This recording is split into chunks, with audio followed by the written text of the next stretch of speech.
Biggie, don't tell me you started the recording. I'm not ready yet. Guess I'll start the video. Can you let me record? This will be a 3-part series for beginner investors covering investment strategies that are completely for beginners, how to do them, and then going eventually to advanced strategies. So if you're not subscribed to the channel, be sure to subscribe so you can see the upcoming videos. Hello everybody, Gerena here. I'm an engineer turned investor and I like analyzing stocks, investing, and talking about investment strategies. So if you like that, we'll keep it coming. Today I'll be covering strategies for complete beginners that require no effort and no prior experience. The strategies I picked for this starting video have absolutely zero risk and will guarantee to make you money to help you getting started on that investment journey. I'll cover the various strategies and how to start step by step so you can start investing now and earn that money. And at the same time, I'll be on my computer so you can follow along and start investing today. And now let's start investing. Now the first strategy I'll be covering, you might heard of it, certificate deposits. Now this might not be the best way to make money right now with the current economic crisis, but it's still a guaranteed way to make money that is zero risk. So the thing about the economic crisis is that the Fed has lowered interest near zero, so the certificate deposits yield are also go lower. So these range from 0.5% to 1%, so you need to look around to see which ones are the best for you. But now I'll just go back to the computer and show you step by step how you can find these certificate deposits and how to apply to them. So what you just do is just go to Google and type your favorite bank, for example Chase, that's even the favorite bank of somebody, and then just go straight to CDs.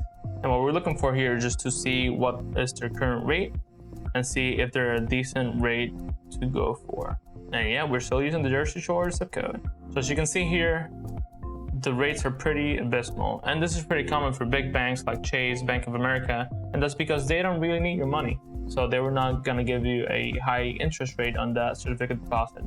Compounding that with the current Fed interest rate being so low, the CD rates are pretty low. So what you do is just go to a local bank that's FDIC insured or a credit union that's also insured and look at those, and that will be your best bet to have a pretty decent rate. So let's just go to Google.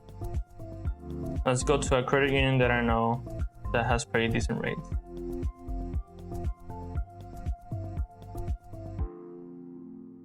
So once you're in the bank account, just go to, usually they have a tab called rates, and then from here you can look at the CD rates. And here you can see that their interest rate is not much better, but if you go to the 48 months and the 60 months, they're at least 1%. So again, this is not a way to make a lot of money, just a way to make very safe money that is guaranteed. So don't expect to become a millionaire using CDs. So once you decide which CD account to open, you basically go to the CD tab, and then they usually have a button called open a CD account, or you can just call them and ask what are the current rates and how to start, and then you just fill out the information. They'll contact you if you're eligible. So again, this is not the best bank or the best credit union to get great rates, but this is just how to get started and how to apply to them. So the next beginner strategy I'm going to cover is actually one of my favorite ones because it's pretty passive and to this day I still use it. So this one is high yield checking accounts, and I made a complete video about this covering what are the best checking accounts right now for 2020. So if you're interested in that, check in the link below. And for now, I'm just going to provide an example of what to look for. So looking for a good high yield checking account is kind of tricky because there's so many banks out there. But you can basically just Google high yield checking account and something should pop up. Mostly it's ads, but like eventually you'll find a bank offering a good checking account. So just Google, and it's kind of tricky trying to find the best checking account. So if you want to open one, make sure to check the video I already made. But I'm just gonna cover a quick one that I know that's good for beginners, and this is Lag Capital Credit Union. So for this one, since you're looking for high yield checking account, it's probably on the checking tab, so just go to personal checking and then just scroll down and see what they have available. So for this one, they'll give you 4.25 APY. What does that mean? They're gonna give you 4.25% on your money over a year. So you have $1,000, they're gonna give you around $42 in a year, which is not a lot, but like if you only have $1,000, that's a pretty decent amount of money right there. So the only thing about these accounts is that they usually have some requirements. So the requirements for this one is only 15 debit card swipes, And with that, they give you the 4.25% per year. So for each month, they'll give you around $3.50, which again, it's not a lot, but for only $1,000, that's a decent amount of money right there. And they refund you ATM fees. So again, there's a quick, easy way to look for these accounts and what you should be paying attention to, which is dividend rate and the requirements. And below this, even a more important factor is they're gonna give you 4.25% up to $3,000. So if you have more than $3,000, you might be better off with another account. So you can just Google your way and try to find a good account, or just watch my previous video where I covered which account's right for you depending on how much money you have. And then for this one, you just click on open a choice account and then start filling out the form. So the next beginner strategy I'm going to be covering is basically using an automatic investment app. So there are various apps out there and various services that do this, but for this example, I'm going to pick Acorn. So what is Acorn? Acorn is an investing app that you link your cards to, and basically when you make any purchases, it runs it up to the nearest dollar. So if you buy something for $1.50, they'll run it up to $2 and invest the difference, which is 50 cents, on a specific stock or ETF of your choosing. So this is a pretty low effort way to start investing for beginners. The only catch with this, and that you might pay attention, if you don't make that many purchases, the app might not be worth it because they charge you $1 per month to have this service.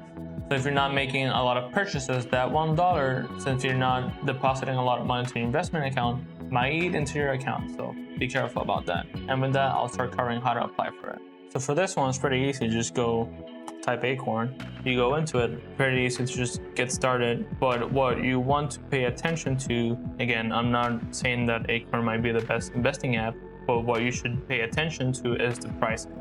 So Acorn charges you $1 per month for the most basic account, and this is basically the one I covered that just push your spare change into investment accounts, which I think is a pretty cool idea, but it just charging $1 per month for it is kind of expensive in my mind. I think Stash is pretty similar to Acorn, so you might want to look into that as well. But basically for this one, to get started, just click on the, again, get started button, and then just start filling out your information. And from there, you can just link your accounts and then start investing away.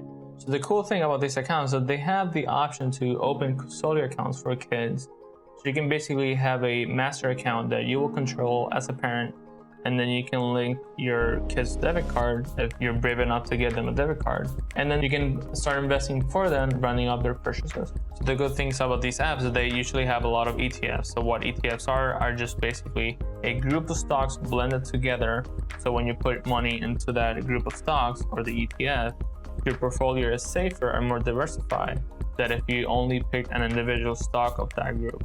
So for example, if you only bought one stock and that stock goes down, you lose a lot of your money. But if you bought an ETF that covers that stock and that specific stock goes down, you don't lose that much money because it's just averaged throughout the ETF, that single stock going down. It's not a big loss for the ETF. So this is as easy as it gets to start investing with low effort and no prior experience. So any of these three strategies for beginners are perfect. I personally recommend the bank strategy because that way you're getting free, easy money, and it's completely passive, doing something that you're already doing, which is transactions. So if you buy that water bottle, just pay with that debit card account and you'll meet your requirements. So again, these are strategies that will not make you a millionaire, but as a complete beginner, it's a good way to start out. Now, if these strategies are too basic for you, pay attention to the next upcoming videos because they will start getting more advanced. So if you're not a subscriber, make sure to subscribe and keep an eye out. Thank you for watching. If you liked it, please leave it a like, and remember, everything is possible if you work hard enough.